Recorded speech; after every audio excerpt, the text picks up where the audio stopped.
Home Diaries. Every house has a story. My name's George Young, and I live in the greenhouse. The greenhouse is not named for its color, but because it's one of the most energy-efficient homes in the country.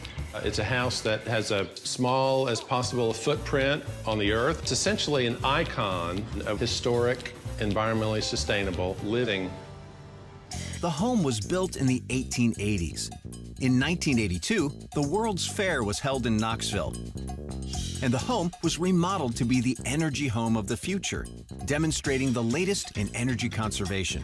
It's not intuitive to think of an 1880s house and think about, the latest energy technology, but they did that in 1982, some of which we still use today, and some of which was a little harebrained in retrospect.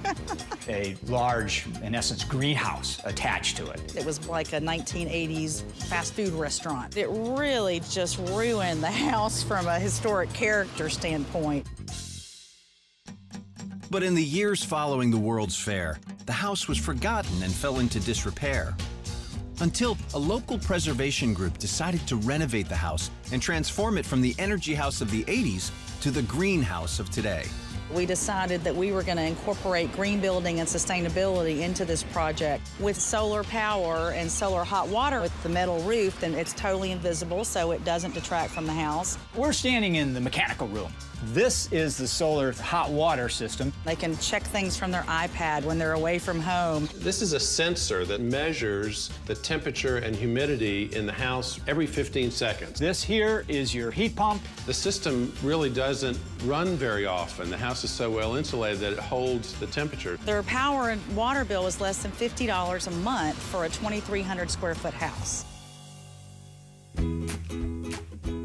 When I first walked into this house and noticed that the lighting fixtures were modern, it was a little bit of a jolt to me, but they're much more energy efficient.